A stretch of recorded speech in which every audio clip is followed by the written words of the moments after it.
जब भी किसी के मन में पहली सुपर बाइक लेने का ख्याल आता है तो सबसे पहले उसके मन में Z900 का नाम जरूर आता है। तो 11-12 लाख रुपए के आसपास ये बाइक ऑन रोड पड़ती है और इसके ओनर ने इसको 2 साल यूज़ किया है और लगभग 7000 किलोमीटर के आसपास इस पे उन्होंने कवर किए हैं। तो ओनर का एक्सपीरियंस इस बाइक के साथ कैसा रहा, पिछले 2 सालों में क्या क्या खर्चा हुआ, क्या आप भी वो 2 साल बाद इस बाइक से सेटिस्फाइड है या नहीं, ये सब बातें इस वीडियो में आज हम जानेंगे, इसीलिए वीडियो को एंड तक देखना।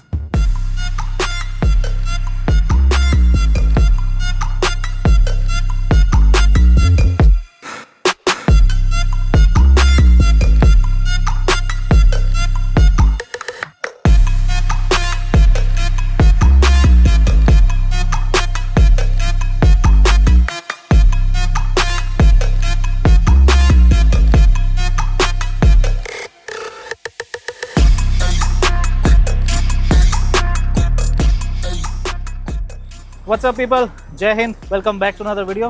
दोस्तों आज है हमारे पास कावासाकी की Z900 और इस बाइक के लगभग 7000 किलोमीटर के आसपास हो चुके हैं। इसके ओनर आज हमारे साथ हैं सौरभ भाई, जिनकी ये बाइक है। इनका बाइक के साथ जो ओवरऑल एक्सपीरियंस रहा वो आज हम इनसे जानेंगे और डिटेल में इनसे बात करेंगे। तो सबसे पहले सौरभ भाई ये बताओ कि इससे पहले आपने कौन कौन सी बाइक्स ओन करी हैं? इससे पहले यार मैंने स्टार्ट करी थी पल्सर 150 से, फिर उसके बाद थी मेरे पास NS200, देन उसके बाद मैं लेकर आया था RC390, फिर आई थी डोमिनार 400 एंड देन उसके बाद ये वाली बाइक आई थी। तो क्योंकि ये काफ़ी सारे लोगों की ड्रीम बाइक होती है, तो उस टाइम पे आपकी भी ड्रीम बाइक थी ये जब आपने ये ली थी? हाँ बिल्कुल। देखो इसका ना ऐसा सीन था कि बाइक तो मेरे को स्टार्टिंग से पसंद थी, मतलब सही थे यार, अच्छी बाइक लगती है देखने में, बड़ी बाइक भी है। हाँ। मेरे फ्रेंड के पास थी ये बाइक, तो उसको मैंने देखा था चला, तो मैंने उसकी बाइक फर्स्ट टाइम चलाई थी। संडे राइड पर हम लोग गए थे, संडे राइड में मैंने चलाई थी हाईवे किंग से। मैं लेकर आया था बाइक अराउंड मानेसर टोल तक। मैं फैन बॉय हो गया था उस बाइक का। तो उस टाइम में भाई क्या क्रेजी बाइक है, पूरे टाइम इंटरकॉम पे चिल्लाता हुआ आ रहा हूँ भाई कि भाई मज़ा आ गया, मज़ा आ गया, बहुत क्रेजी बाइक थी। उस टाइम पे मैं प्रॉपर फैन बॉय हो गया था उस बाइक का। तो वो एक पॉइंट था कि भाई अब तो ये, क्योंकि उस टाइम पे आप डोमिनार 400 चला रहे थे और उसके बाद सीधा ये 950 सीसी का इंजन, वो भी इनलाइन 4। राइट। और मैं इनफैक्ट वही था ना, मैं उस पे डोमिनार में चला कर गया और मैं वापसी Z900 पर आ रहा हूँ। तो वो जो एक मेजर शिफ्ट आया था ना उस चीज़ में, मतलब बहुत ही नेक्स्ट लेवल एक्सपीरियंस है वो, डबल से भी ज़्यादा। तो जब पहली बार चलाई तो क्या इस बाइक ने डराया या कंफर्टेबल फील हुई, इजी टू राइड हुई, कैसा लगा? देखो नॉर्मली मैंने, अगर मैं बताऊँ तो मैंने ये बाइक ज़्यादा खींची नहीं थी, मैंने मैक्सिमम शायद 120 तक खींची थी। उससे ऊपर जा रहा है मैं ही डर गया था, मतलब था कि भाई मैं हल्की से ऐसे रेस और फटाफट स्पीड पकड़ रही है। अब डोमिनार का तो सबको पता है कि भाई अपने थोड़ा सा टाइम तो लेती है बाइक जाने में, 100 तक भी जाने में टाइम लगती है, बट ये तो गोली की तरह बहुत क्विक। तो मैं ही डर गया था इसको ज़्यादा खींचने में ना, तो 100-120 तक ही मैक्स चलाई थी मैंने बस। स्टार्टिंग में कोई 400-500 या 650 वाली बाइक से डायरेक्टली इस पे आता है, तो चलाने में कैसी इजी फील होती है, इजी टू हैंडल फील होती है? बहुत इजी है, कोई भी चला सकता है। अगर आपने डोमिनार वगैरह के आसपास भी बाइक चलाई तो आप इजीली चला सकते हो, कोई इशू नहीं आता। अगर आप थोड़े से मैच्योर्ड और थोड़े से रिस्पॉन्सिबल राइडर हो तो आप बहुत आराम से चला सकते हो उस बाइक को। उस टाइम पे ये वाली बाइक लेने से पहले आपने और कौन कौन सी बाइक देखी थी या कंसिडर करी थी लेने से पहले? स्पोर्ट्स बाइक, सुपर स्पोर्ट्स में यही चलाई थी। इससे पहले मैंने निंजा 1000 SX चलाई हुई है, बट फिर वही यार वो थोड़ी और ज़्यादा बल्कि उसमें लग रही थी, तो वो मेरे को इतनी ज़्यादा पसंद नहीं है। वो थोड़ी पावरफुल है। ट्रायम्फ की ट्राइडेंट है या फिर स्ट्रीट ट्रिपल आर है या फिर होंडा की CBR है, इनमें से कोई कंसिडर नहीं? कोई भी नहीं चलाई थी, मैंने सीधा यही चलाई और इस पे आ गया। हाँ। तो भाई दिल्ली में आपको ये कितने की पड़ी थी ऑन रोड उस टाइम? ये पड़ी थी मेरे को अप्रोक्स 11 लाख के आसपास। और ये आपने 2024 जुलाई के आसपास ली थी ना? हाँ 24 जुलाई में। तो मैं आपको ओडोमीटर में दिखा देता हूँ। तो ये 6763 किलोमीटर चल चुकी है, तो ऑलमोस्ट 7000 किलोमीटर की बाइक चल चुकी है। तो भाई इतने किलोमीटर में आपने पिछले 2 सालों में ये सिटी में, हाईवे में कहाँ चलाई है? कहीं टूर पे भी गए हो? हाँ मैंने सिटी में भी चलाई है, हाईवे पे, लॉन्ग राइड पे, संडे राइड्स वगैरह पे, हर जगह चलाई है मैंने। थोड़ी बहुत ऑफ रोडिंग भी करी है वैसे। अच्छा। डरते डरते। और लॉन्ग राइड पे कहाँ लेके गए हो, टूर वगैरह पे? लॉन्ग राइड पर हम इसको लेकर गए थे मसूरी, मतलब ग्रुप की राइड थी मेरी, तो उसमें लेकर गए थे। तो भाई ये इनलाइन 4 948 सीसी का इंजन है जो 125 bhp के आसपास पावर प्रोड्यूस करता है और अच्छा खासा टॉर्की इंजन है। तो सिटी में जब इसको राइड करते हैं तो मनूवर करने के लिए कैसी लगती है ये? मनूवर करने में ठीक है, थोड़ा बहुत डर तो लगता है यार, क्योंकि हल्का सा थ्रॉटल लोगे एकदम से भग जाती है उसमें, तो मनूवरेबिलिटी बाकी बाइक से कंपैरिजन में सही है। बट अगर आप हल्की सी छोटी बाइक से कंपेयर करोगे तो उसके हिसाब से थोड़ी हैवी फील होती है बाइक। वैसे सही है, आप अगर आपको डिसेंटली थोड़ी चलानी आती है बाइक तो आप सही निकाल सकते हो फिल्टर, थोड़ा सा प्लान करके अगर आप राइट टाइप के मतलब। और क्योंकि ये काफ़ी बड़ा इंजन है, तो जब सिटी में कभी ट्रैफिक में आपने इसको राइड किया, जैसे लोग कई बार ऑफिस वाला जो टाइम होता है उस वाले ट्रैफिक में किया ना, तो उस टाइम इसकी हीट वगैरह क्या कैसा रिस्पॉन्स है? मेरे को कभी इसके हीट से कोई भी इशू नहीं आया। मेरे को कभी ऐसा फील हुआ नहीं कि बाइक बहुत ज़्यादा हीट हो रही है, मेरे पे हीट फेंक रही है, कभी कोई इशू नहीं आया ट्रैफिक में भी। जैसे आपने RC 390 वगैरह चलाई है तो हाँ। उनकी हीटिंग फील होती तो हीट पूरी उसके तो मुंह पे भी फील होती थी यार, वो तो खड़ी बाइक ना ऐसा भपका मारती थी सीधा मुंह पे। 390 हाँ, पैर पे भी लगती थी, फेस पे भी फील होती थी, बट इसमें ऐसा इशू नहीं है।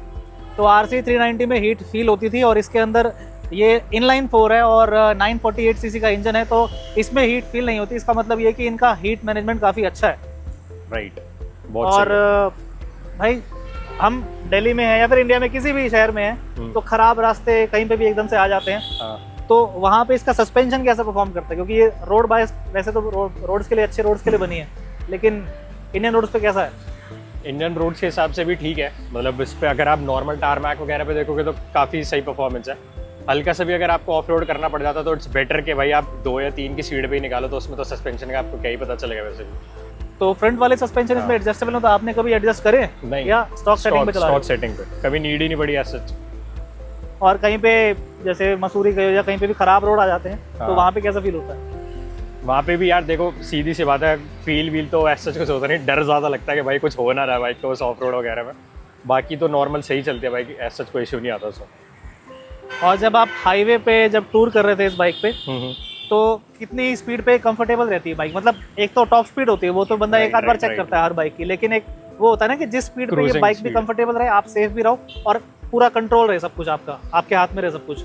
वो कौन सी स्पीड है इसकी कंफर्टेबल? वो इसकी स्पीड देखो मेरे लिए, हर बंदे के लिए अलग अलग हो सकती है। मेरे लिए 150 से 160 170 तक बहुत इजीली आप इसको, मतलब मैं चला मैनेज कर सकते हो इस बाइक को, क्रूज कर सकता हूँ मैं इस पर लंबे बिना किसी इशू के।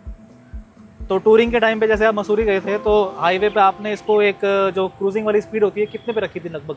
हाईवे पर थे हम अराउंड 100 से 120 130 के राउंड तक, क्योंकि फिर मतलब, हाँ, वो बीच बीच में कम भी ओवरटेक वगैरह के साथ जा रहे हैं तो फिर थोड़ी स्पीड वैसे भी मेंटेन करनी पड़ती है, तो 100 से 120 तक। लेकिन अगर पूरा दिन राइड करना है तो 120 130 आराम से चला सकते हैं हाँ, बहुत बहुत इजीली चला सकते हैं बिना किसी प्रॉब्लम के, कोई डर वर लगे वैसा भी कुछ।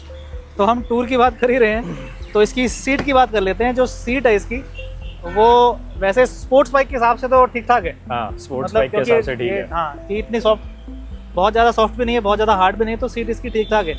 तो कैसा कंफर्ट रहा लॉन्ग राइड पे? लॉन्ग पे देखो मैं सही बताऊँ तो ये ना थोड़ी एक एवरेज सी सीट है, ना आपको ज़्यादा परेशान करेगी ना आपको ज़्यादा कंफर्ट देगी, तो उस हिसाब की सीट है। पिलियन के लिए तो बिल्कुल भी नहीं है। हाँ, पिलियन के लिए तो नहीं सीट, ये सिर्फ देखने के लिए सीट है, ये एक्चुअल में सीट है नहीं।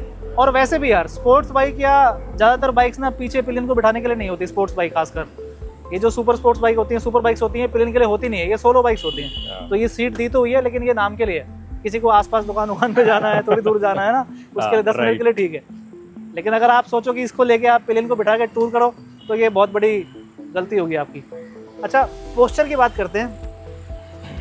जो पोस्चर है वो इसका स्पोर्ट्स बाइक के हिसाब से, मतलब हैंडल वगैरह तो कंफर्टेबल है, बहुत ज़्यादा अग्रेसिव पोस्चर नहीं है। बहुत अग्रेसिव पोस्चर नहीं है। हाँ, जैसे बहुत ज़्यादा प्राइड भी नहीं है। जैसे आपका KTM 390 RC थी, बहुत ज़्यादा पोस्चर उसका काफ़ी वो तो बहुत ज़्यादा होना पड़ता है। राइट। और जो ट्रायंगल जो बनता है, राइडिंग ट्रायंगल, वो ठीक ठाक सा है, कंफर्टेबल सा है। हाँ, इसका है पोस्चर ठीक है इसका। तो लॉन्ग टूर पे नी क्रैम्प वगैरह होते हैं? नहीं, बिल्कुल भी नहीं होते। कंफर्टेबल रहता है। आपको वैसे कंफर्ट में बिल्कुल परेशान नहीं करेगी लॉन्ग राइड्स में। हाइट कितनी है? 5'9". तो 5'9" के हिसाब से आप देख सकते हो इनके पूरे फ्लैट फुट हो रहे हैं। हालांकि इन्होंने राइडिंग शूज़ पहन रखे हैं, लेकिन ये कंफर्टेबली बैठे हैं। और अब एक बार आपको मैं बैठ के दिखाता हूँ, क्योंकि मेरी हाइट है 5.6, तो मेरी हाइट 5.6 फीट है और मेरे दोनों पंजे आ रहे हैं इस बाइक पे आराम से। और अगर मैं राइडिंग शूज़ पहनूंगा तो आराम से मेरा भी फ्लैट फुट हो सकता है। जिनकी हाइट 5.6 फीट है या फिर 5.5 है, तो वो लोग इस बाइक को इजीली चला सकते हैं। बाकी अगर उससे कम वाली हाइट है तो राइडिंग स्किल्स पे डिपेंड करता है। तो जैसे मसूरी पे आप लेके गए थे पहाड़ों में, तो पहाड़ों पे बाइक कैसी परफॉर्म करती है? कॉर्नरिंग वगैरह में कैसी फील होती है? कॉर्नरिंग में ठीक है, पहाड़ों वगैरह में अगर आप करते हो, आप एक डिसेंट कॉर्नरिंग वगैरह कर सकते हो, बट बहुत ज़्यादा अगर इसको लीन करने की कोशिश करोगे तो ये बाइक है नहीं ज़्यादा लीन करने के लिए। ऐसा क्यों? टायर की ग्रिप की वजह से या फिर वेट की वजह से? वेट की वजह से भी हो सकता है, मतलब थोड़ी सी फील होती है कि ऑफ जाएगी। अच्छा, हो सकता ऐसा। मतलब थोड़ा कॉन्फिडेंस आपको कम फील होता है? हाँ, इस पर थोड़ा सा कम फील होता है। तो इसका जो ग्राउंड क्लियरेंस है वो 145 mm है। तो भाई पिछले 2 सालों में इंडियन रोड्स पे या पहाड़ों में कहीं पे भी ऐसा हुआ है कि ग्राउंड क्लियरेंस की वजह से कोई प्रॉब्लम आई हो, कहीं लगी हो, बाइक टच हो गई हो ब्रेकर्स सिर्फ वगैरह एक पे? बार जो हमारे कापासेड़ा वाला रोड आता ना, हाँ। उससे हम निकलते हैं, कौन सा वो आगे रजौगरी की ओल्ड तरफ, गुड़गांव रोड। हाँ। वो काफ़ी सालों से टूटा ही हुआ है। तो उस पर एक ब्रेकर था, उस दिन हल्की सी हवा कम थी टायरों में, दोनों टायरों में, मैंने ध्यान नहीं दिया और वो नीचे से टच हो गई थी पूरी ब्रेकर में। बहुत दुख हुआ था उससे। तो एक ही बार हुआ है मतलब? ऐसे बस एक ही बार। ऐसे कोई प्रॉब्लम लगती है उसकी वजह से? नहीं, वैसे कभी कोई प्रॉब्लम नहीं कभी लगती। कॉन्शियस रहना पड़ता हो कि ग्राउंड क्लियरेंस की वजह से मैं ढंग से निकालूं? अभी ऐसा तो वैसे कोई प्रॉब्लम नहीं, अनटिल कोई बहुत ही मेजर, कोई बहुत ही बड़ा सा कुछ स्पीड ब्रेकर आ जाए, कोई गड्ढा वगैरह आ जाए, तो थोड़ा सोचना पड़ता है। वैसे नहीं सोचना पड़ता, पिलियन के साथ भी नहीं सोचना पड़ता। तो पिलियन के साथ आपने बोल ही दिया, तो पिलियन के साथ क्या दिल्ली में आसपास ही राइड करी होगी? हमने हाँ लगभग आसपास मैक्स हम गए होंगे, ये जो अपना बिलासपुर में हाईवे किंग है, यहाँ तक कि 50 किलोमीटर पड़ जाता है एक साइड। तो कैसा एक्सपीरियंस था पिलियन का इस सीट से उतरने के बाद? वही जो हर किसी का एक्सपीरियंस हो गया। सीट तो देखो अच्छी है नहीं, बिल्कुल भी अच्छी नहीं है, तो वही है, मेरे को सुनना तो पड़ता ही उस चीज़ के लिए भी, क्योंकि ये फट्टा है बिल्कुल, मतलब हाँ एक्चुअल फट्टा है। और ये हम कंप्लेन नहीं कर सकते क्योंकि ये बाइक है नहीं, ये सोलो बाइक्स होती हैं, सुपर बाइक्स जो होती हैं। तो सीट दी हुई है, अब लोग लेते हैं तो एक्सपेक्टेशन होती है कई बार कोई पीछे बैठ जाए, दोस्त बैठ जाए, और लड़के तो वैसे भी बैठ के चलते हैं, साथ में गेड़ी वेड़ी मारते हैं, बट वैसे पीछे बैठने के लिए नहीं है। बिल्कुल भी नहीं। भाई टॉप स्पीड कितनी चलाई है आपने? ये 215। 215। तो 215 आप इजीली इस पे चले गए थे या फिर काफी? देखो मैं 200 तक तो बहुत इजीली चला गया इस पे, बट वही है कि 180 के बाद ना आपको विंड ब्लास्ट बहुत ज़्यादा फील होने लग जाता है, क्योंकि नेकेड है। हाँ नेकेड बहुत ज़्यादा, आप जितना मर्जी डक करके चला लो उस पर विंड ब्लास्ट लगेगा ही लगेगा। तो 200 तक तो आराम से पहुंच जाएगी, और 200 के ऊपर फिर डराना शुरू कर देगी आपको। और 200 पे जब बाइक चलती है ये वाली, तो उस टाइम इंजन कैसा फील करता है? इंजन नॉर्मल फील करता है या स्ट्रेस थोड़ा फील करता है? नॉर्मल, 200 तक बिल्कुल नॉर्मल, मतलब पता चलता है कि हाँ भाई है इसमें पोटेंशियल, अभी और इजीली जा सकती है। और काफ़ी सारे लोगों ने कहा है कि कावासाकी की ऑलमोस्ट, मतलब कावासाकी की बाइक्स में सब में ब्रेकिंग का इशू आता है। तो आपने जब ये 200, 215 या हाई स्पीड पे चलाई है, 120 से ऊपर जो भी स्पीड होती है, तो ब्रेकिंग आपको कैसी फील हुई जब आपको एकदम से ब्रेक कभी लगानी पड़ी हाई स्पीड में? ब्रेकिंग मेरे को तो सही लगी यार, ब्रेकिंग मेरे को Effective ऐसा बहुत इफेक्टिव है। ऐसा कभी ब्रेकिंग की वजह से मुझे कॉन्फिडेंस कम होता है, ऐसा कभी फील हुआ है? नहीं, कभी भी नहीं। क्योंकि 10R के बारे में बहुत सुना है कि ब्रेकिंग वगैरह हाँ उसमें उनमें होता है। अगर ऐसा होता तो मैं कभी दोबारा अटेम्प्ट मारते नहीं ना बाइक भगाने में, तो उसके बाद खूब भगाई है मैंने बाइक, कभी ऐसा इशू आया नहीं। एक बार आया था, अभी रिसेंटली मैंने अपनी एक वीडियो में भी डाला, वो एकदम से कुत्ता सामने आ गया था, तो उसमें भी क्लियरली पता चल रहा है कि बाइक फटाफट स्टॉप हो जाती है। स्किल्स के ऊपर भी डिपेंड करता है ना, ऐसा नहीं कि ब्रेकिंग का है। देखो ब्रेकिंग बहुत सारे लोगों को नहीं आती ब्रेकिंग, लोग प्रैक्टिस भी नहीं करते हैं। लोगों को ये है कि भाई बाइक ली, भगानी शुरू कर दियो, भाई मजा आ गया, हो गया सब कुछ। तो आपको ब्रेकिंग के लिए भी प्रैक्टिस करनी चाहिए भाई, ब्रेकिंग भी एक स्किल होती है। तो मेरे हिसाब से तो वही है कि अगर भाई आपको ब्रेकिंग करनी भी आती है तो बाइक रुकेगी, ऑब्वियसली रुकेगी, बिना किसी इशू के रुकेगी। तो इनके एक्सपीरियंस के हिसाब से मुझे लग रहा है कि इसकी ब्रेकिंग में प्रॉब्लम नहीं है। और भाई ने एक बहुत अच्छी बात कही है कि हम सारे लोग, काफ़ी सारे लोग बाइक भगाने की, बाइक को हर तरीके से कंट्रोल करने की हम काफ़ी प्रैक्टिस करते हैं, भगाने की प्रैक्टिस करते हैं, हाई स्पीड पे प्रैक्टिस करते हैं, लेकिन ब्रेकिंग की प्रैक्टिस हम कभी नहीं करते ज़्यादातर लोग। राइट। तो वो काफ़ी इंपॉर्टेंट है, क्योंकि राइडिंग स्किल्स अलग चीज़ है, लेकिन ब्रेकिंग भी कैसे, उसमें इसका एक पार्ट है जिसके ऊपर हम काम नहीं करते। तो ब्रेकिंग भी आपको अच्छे से आनी चाहिए, उसकी प्रैक्टिस होनी चाहिए। वही है ना, देखो आप नॉर्मल भी ऐसे कर लोगे, पैनिक ब्रेकिंग वगैरह, पैनिक में तो भाई आपको भी नहीं पता आप कैसे रिएक्ट करोगे। तो वही है, इन चीज़ों की प्रैक्टिस होनी चाहिए थोड़ा बहुत, आपका ही कंट्रोल बना रहेगा बाइक पे, आप ही सेफ रहोगे। तो वो वाली चीज़ें आनी चाहिए भाई लोगों को, मेरे हिसाब से तो आनी चाहिए। और ब्रेक्स की जो बाइट है फ्रंट की और जो रियर वाली ब्रेक है, कैसी है रियर और फ्रंट? 70-30। 70। हाँ मतलब 70% स्टॉपर आप इसी की लगा लो, 30 उसकी होगी। और मेनली वैसे भी ज्यादातर बाइक्स में हम नॉर्मली भी फ्रंट वाली यूज होता है, पीछे वाला टायर जो है उस पे पावर भी डायरेक्टली आ रही है, तो वो भी फैक्टर है। राइट। अब बात करते हैं जिस चीज की वजह से लोग इस बाइक को काफी पसंद करते हैं, क्योंकि ये इनलाइन 4 सिलेंडर इंजन है और इसका जो एग्जॉस्ट है उसके बारे में। तो भाई मैं यहाँ पे देख रहा हूँ कि आपने इसमें एग्जॉस्ट चेंज करा रखा है। कहाँ चेंज करा भाई, देखो ना, स्टॉक एग्जॉस्ट है यहाँ पे, भाई ने स्टॉक एग्जॉस्ट लिखा हुआ है, स्टॉक एग्जॉस्ट है। तो भाई ये जो स्टॉक एग्जॉस्ट जिस पे आपने लिख रखा है, ये एक्चुअल में कौन सा एग्जॉस्ट है? ये Akrapovic। हाँ, ये फुल सिस्टम एग्जॉस्ट है, टाइटेनियम हेडर्स नहीं है इसके, कस्टम हेडर्स है। कस्टम हेडर्स है, अच्छा, टाइटेनियम नहीं है, नॉन टाइटेनियम वाले। तो इसकी आवाज़ भी आपको थोड़ी देर में हम सुनाएंगे, लेकिन पहले इसके बारे में बात कर लेते हैं। तो एग्जॉस्ट लगाने के बाद भाई जो परफॉर्मेंस थी या जो टैंक रेंज मिलती है, जो माइलेज वगैरह मिलती है, उसमें क्या डिफरेंस है? देखो मैं सही बताऊं तो मेरे को नहीं लगता कि एग्जॉस्ट वगैरह लगाने से कुछ ज़्यादा मेजर ड्रॉप आता है एवरेज वगैरह में। ड्रॉप आता है जो लोग बेमतलब में रेव करते रहते हैं उससे ड्रॉप आता है उसमें। परफॉर्मेंस अपग्रेड हुई है थोड़ी परफॉर्मेंस सी, में देखो अग्रेसिव हुई है। दो चीज़ें चेंज हुई थी साथ में, एक तो एग्जॉस्ट लगा था फुल सिस्टम, प्लस इसमें BMC का हमने लगवाया था air filter, free flow air filter. हाँ फ्री फ्लो एयर फिल्टर लगवाया था। तो उसके बाद थोड़ा बहुत तो फील होता है, मतलब आप लगा लो 19-21 टाइप्स, नॉट एग्जैक्टली पावर में ना, हाँ, तो थोड़ा बहुत फील होता है और जाहिर सी बात है जब आपको थोड़ी सी पावर ज्यादा मिल रही है तो माइलेज में या फिर उन सब में ड्रॉप आएगा, और माइलेज तो कहाँ ही कोई सोचेगा अगर आप Z900 चलाओगे तो। और ECU मैपिंग वगैरह करी थी इसकी? नहीं करनी पड़ी, अभी अंडर वारंटी है ना, हाँ तो अभी कुछ कर भी नहीं सकते इसमें। अच्छा, ये जो पूरा फुल सिस्टम जो चेंज कराया है इससे वारंटी पे कोई फर्क नहीं पड़ता? वारंटी में फ़र्क पड़ता है, बट वो ना थोड़ा ऐसा वाला हिसाब है कि अगर आपको वारंटी क्लेम करनी पड़ रही है तो इट्स बेटर कि आप वापस चेंज करवा के स्टॉक वाला वो लगवा चेंज लो। वो कर सकते हो। तो ये ज़रूरी है कि आप स्टॉक वाली चीज़ें अपने पास हमेशा संभाल के रखो जब तक आपके पास समझ रहे हो कावासाकी वालों? तो कैच ये है कि अगर आप एग्जॉस्ट वगैरह चेंज कराते हो फुल सिस्टम, तो जो पुराने वाला जो स्टॉक एग्जॉस्ट है उसको जरूर रखो, खासकर जब टूर वगैरह पे जाते हो सकता है वहाँ पे काम आए, क्योंकि कई जगह रोक लेते हैं बाइक्स वगैरह को। अब एग्जॉस्ट की ज्यादा बात नहीं करते, सीधा सुन के देख लेते हैं कैसा साउंड करता है। मैं एक बार इसका नॉइज कैंसिलेशन ऑफ कर देता हूँ माइक का।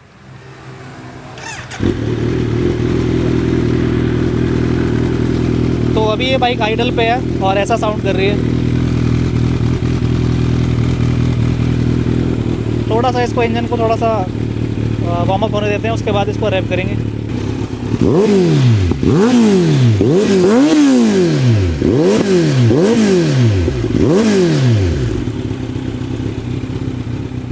तो ये था कुछ इसका एग्जॉस्ट नोट जो काफ़ी बेसिक टाइप का है। एक जो पेपियर साउंड होता है ना जो कानों में चुभता है, वो वाला नहीं है। जब भाई शाम को जब आ रहे थे ये वीडियो शूट करने तो सामने रोड से आ रहे थे, तो उस टाइम भी काफ़ी अच्छा साउंड आ रहा था।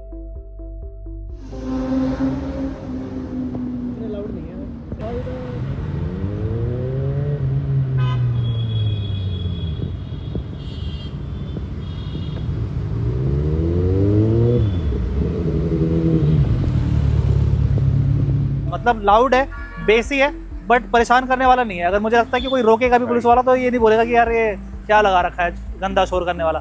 काफ़ी अच्छी क्वालिटी है। ये एक्रा पोविक है, अगर आप इन केस बाइक लेने का प्लान कर रहे हो तो ये एक्रा पोविक है जो भाई ने लगा रखा है फुल सिस्टम।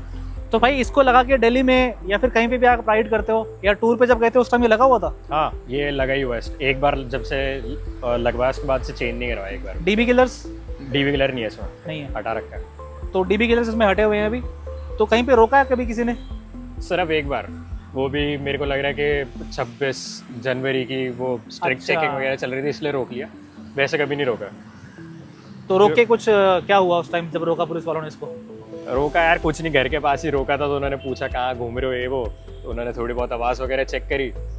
तो मेरे को पहले ही पता था क्योंकि वो पहले इसकी बाइक पे चेक कर रहे थे, तो इसकी बाइक पे उन्होंने रेव करा तो मेरे को समझ आ गया था आवाज़ चेक करेंगे। तो मैंने उनको रेव नहीं करने थे, मैंने खुद ही रेव करी थी, हल्की हल्की रेव करके मैंने फटाफट बाइक बंद करके उनको बता दिया कि ये तो सर नॉर्मल एग्जॉस्ट ही है, जो आप ढूंढ रहे हो वो छोटे वाले एग्जॉस्ट होते हैं, शॉर्ट कैन जो थोड़ी तीखी पैनी तो से वो भी मान गए उस चीज़ पे। वो कह रहे कि हाँ सही कह रहे हो आप, वो शॉर्ट कैन ही होता है। मैं सर और कह तो लॉन्ग कैन होता है, इस पर तो स्टॉक एग्जॉस्ट लिखा भी हुआ है, तो उन्होंने जाने दिया मेरे को। और बात बिल्कुल सही भी है, ये लॉन्ग कैन है तो इसकी आवाज परेशान करती नहीं है। इन केस अगर वो खुद भी रेव करते तो ऐसा लगता नहीं कि क्योंकि वो बड़ी अच्छी लग रही है। इसको लगवाने का पर्पस ही यही है कि खुद को थोड़ी ज्यादा सूदिंग लगे, इरिटेट ना लगे, कोई ये ना बोले कोई चपरे जा रहा है। हाँ वही मेन पॉइंट वही है कि भाई खुद भी परेशान ना और भी कोई परेशान। कहीं ना कहीं लॉन्ग राइड पे ना, अगर आप कहीं टूर पे जा रहे हो तो लंबी राइड पे वो खुद को भी परेशान करती है। आप बाइक रोकोगे तो आपके कान में बहुत ज्यादा परेशान करेगा। इतनी कितनी देर ही सुन लोगे आप? श्योर 11-12 लाख रुपए खर्चने के बाद और कौन कौन से बाद में खर्चे आते हैं, सर्विस में कितना खर्चा आता है, मेंटेनेंस का क्या खर्चा है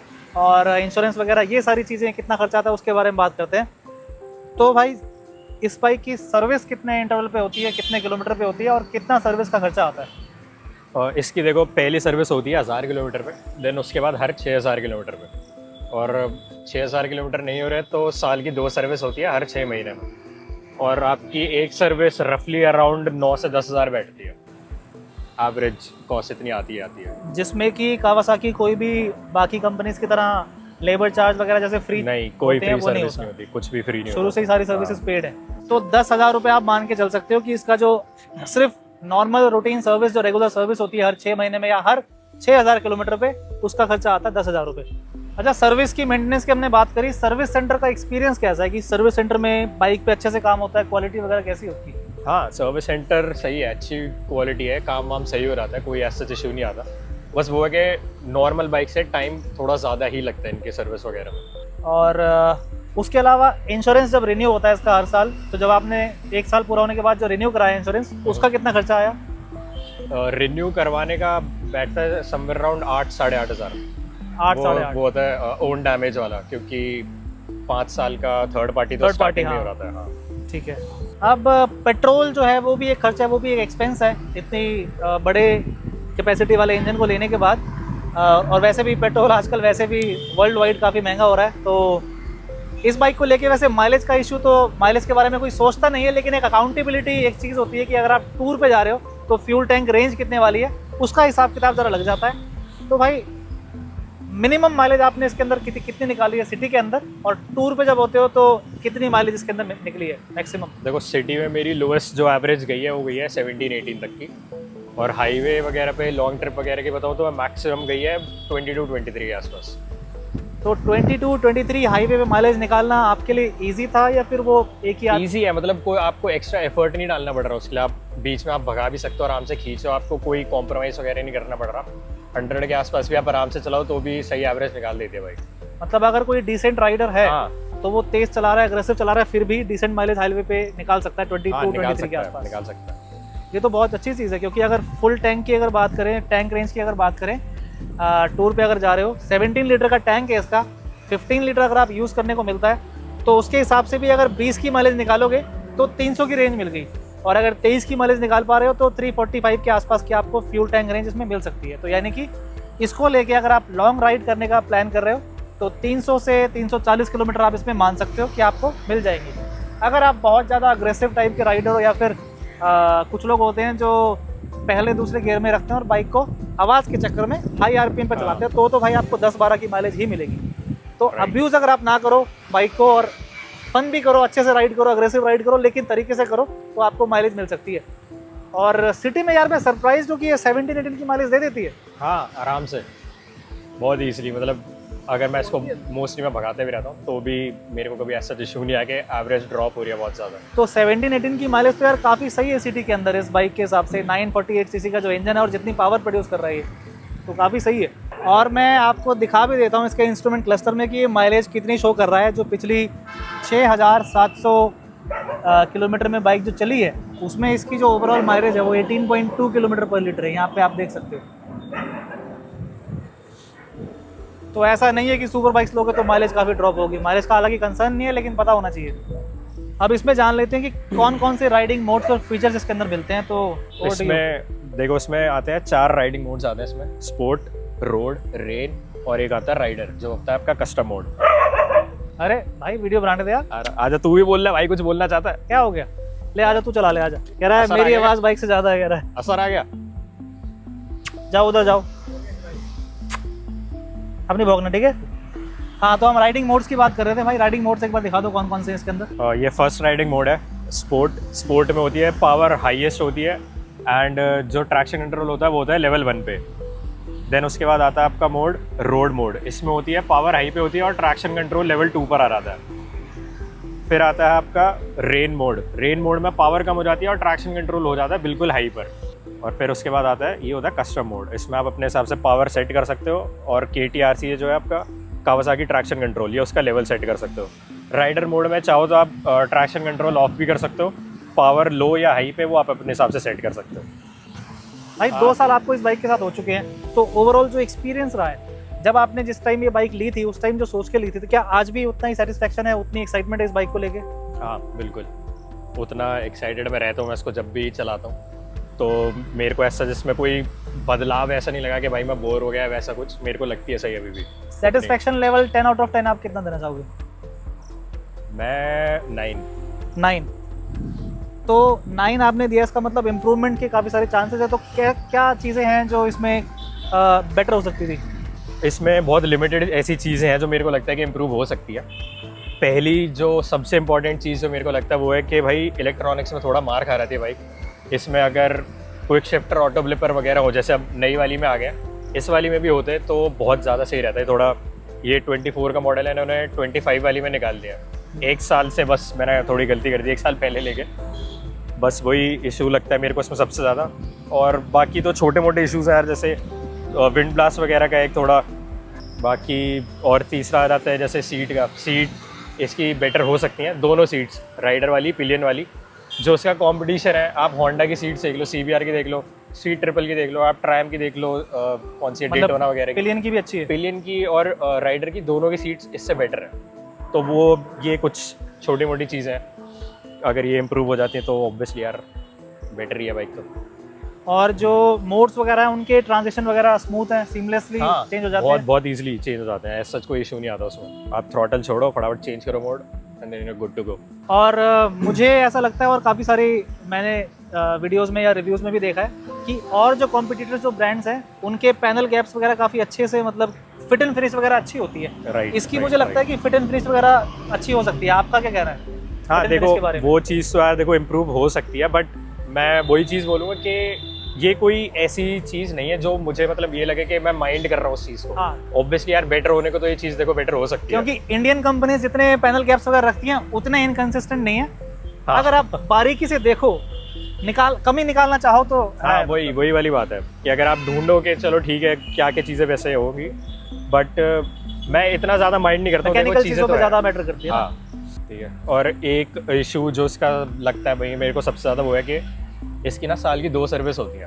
इसके कंपटीशन में किसी की भी नहीं होती साल में 2 सर्विस। हाँ, क्योंकि 6000 किलोमीटर पे सर्विस हो जा रही है, बाकी 6000 पे या 6 महीने में। बाकी जो भी इसका कंपटीशन है, होंडा वगैरह, इन सब में साल की 1 सर्विस होती है, इनको साल की 2 सर्विस करवानी है। और ये सिर्फ इंडिया में कर रहे हैं ऐसा, बाकी जो बाहर जो कंट्रीज है, फॉरेन कंट्रीज में सेम बाइक कावासाकी की साल में 1 बार सर्विस हो रही है, तो ये इंडिया में 2 बार सर्विस। उससे अब ये चीज होगी, आप सीधा लगा लो कि सर्विस कॉस्ट साल की आधी होगी, बाकी कंपटीशन की इसकी डबल होगी, इसकी डबल है। तो मेंटेनेंस का यहाँ फर्क पड़ जाता है, खर्चा इसका डबल पड़ जाता है मेंटेनेंस का compare to the other super bikes in the segment. Plus इसके पार्ट्स वगैरह जो होंगे, स्पेयर पार्ट्स वगैरह, वो नॉर्मल ब्रांड्स वगैरह से उनसे महंगे हैं, उनसे बाकी ब्रांड्स वगैरह से। अच्छा, एग्जॉस्ट तो हमने बात कर ली थी, एग्जॉस्ट के अलावा और क्या क्या चीज़ें लगवाई हैं जो आपने बाहर से आफ्टर मार्केट लगवाई हैं? एक तो ये फ्रेम स्लाइडर है। मैंने इसमें ज़्यादा कुछ लगवाया नहीं है, मैंने बाइक को जितना स्टॉक रख सकता है उतना रखने की कोशिश करी है। इसमें जो इम्पोर्टेंट चीज़ है, एक ये फ्रेम स्लाइडर, ये लगवाया था, ये हमने डिलीवरी लेने से पहले लगवा दिया था शोरूम में ही, शोरूम बाइक निकालने से पहले। तो ये आफ्टर मार्केट है कि? ये आफ्टर मार्केट ही है। अच्छा, बाहर ये उसका प्यूग का है, प्यूग का। और रेडिएटर, दूसरी चीज़ आती है रेडिएटर ग्रिल, ये भी हमने शोरूम से निकालने से पहले ये दोनों चीज़ें फिट करवा ली थी। और बाकी थर्ड तो ये शॉकर स्लीव है, ये तो ऐसी नॉर्मल, ये तो हाँ एक सीरीज में नॉर्मल चीज़ है। उसके अलावा कुछ भी आपने नहीं लगवाया? कुछ भी नहीं करवाया एग्जॉस्ट के अलावा। हाँ, बाकी अच्छा, बिल्कुल स्टॉक रखी हुई है। एग्जॉस्ट कितने किलोमीटर के बाद चेंज करवाया था? एग्जॉस्ट मैं सही बताऊं तो मैंने 1000 किलोमीटर होने से पहले चेंज करवा दिया था, पहली सर्विस से पहले, क्योंकि बाइक और लीक इसलिए है। हाँ, बस वही चीज था। और इसमें एक एयर फिल्टर डलवाया था हमने, BMC का डलवाया हुआ है, उसके बस एग्जॉस्ट चेंज कराने की वजह से डलवाना पड़ता है। हाँ, वो है थोड़ा फ्री फ्लो वगैरह के लिए। उसकी बस एक चीज़ सही है कि वो आपका रिप्लेस करने की आपको नीड नहीं है, वो चलता रहता है, आप उसको बस क्लीन करो, वापस ऑयल लगाओ एंड आप उसको रीयूज करो। तो क्लीनिंग आप खुद ही करते हो उसकी या करवाते हो कहीं से? सर्विस सेंटर वगैरह पे हो जाते हैं ना, उस पर वो क्लीन कर देते हैं। बाकी आप खुद भी चाहो आप खुद भी क्लीन कर सकते हो, बस वो है कि लिक्विड वगैरह आता है। हाँ, आप उसको बस ये कोशिश करो कि आप उसको गीला का गीला ना इंसर्ट कर दो, आप कंप्लीटली ड्राई ऑयल लगा के आप उसको दोबारा लगा सकते हो। तो थैंक यू सो मच भाई अपना एक्सपीरियंस पूरा शेयर करने के लिए। और दोस्तों, अगर आपको ये वीडियो पसंद आए तो वीडियो को लाइक करो। भाई का चैनल भी है यूट्यूब पे और मैं कोलैब कर दूंगा और नीचे लिंक भी डाल दूंगा, इंस्टाग्राम के सारे हैंडल्स और यूट्यूब का भी हैंडल डेफिनेटली। हाँ, यहाँ पे भी लिखा है एक्स्ट्रा थ्रॉटल। तो डेफिनेटली भाई के चैनल को सब्सक्राइब करो और इंस्टाग्राम को फॉलो करो। वीडियो अगर आपको अच्छी लगे तो वीडियो को लाइक करो, और अगर इनकेस हमने कुछ मिस कर दिया इस बाइक के बारे में तो आप कमेंट में डेफिनेटली पूछ सकते हो, हम दोनों में से कोई भी वहाँ पे रिप्लाई जरूर करेगा। बिल्कुल। और इस बाइक के 10,000 किलोमीटर पे या फिर आगे जो एक्सपीरियंस है वो उसकी वीडियो अगर आपको चाहिए तो भी आप मुझे बताओ। तो मिलते हैं आपसे किसी अगली वीडियो में, तब तक के लिए टेक केयर, राइड सेफ, जय हिंद, साइनिंग ऑफ।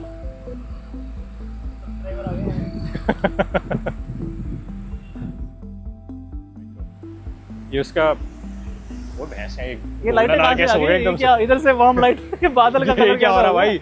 ये रिंग लाइट किसने ऑन कर दी? भाई गोल्डन आर हो गया भाई, बहुत सही। कैसी फुटेज आ रही है? मार लेते हो वैसे या कभी ट्राई नहीं करी? नहीं कभी ट्राई नहीं करी। इस पर वैसे लग जाती है एक्सीडेंटल व्हीलीज, बट लगी है मेरे को आपकी आती भी नहीं है। आपकी लगी कभी? हाँ लगी है ना। तो कैसा लगा उस तक? ये क्या फट होगा? जाती है भाई, फुल पावर फटती है भाई। अच्छा, इसमें तो व्हीली कंट्रोल वगैरह आते हैं ना सेंसर्स वगैरह से? नहीं आते आता इसमें? कुछ भी इसमें लॉन्च कंट्रोल वगैरह नहीं है इसमें? नहीं, इसमें इलेक्ट्रॉनिक्स के नाम पे सिर्फ 2 चीज़ें हैं, एक इसके राइडिंग मोड्स और दूसरा ट्रैक्शन कंट्रोल बस। और काफी अच्छा लगा आपसे बात करके। फटाफट से व्हीली मार के दिखा दो भाई। ज़्यादा बस बिल्कुल, अभी निकलता हूँ ऑफ कैमरा।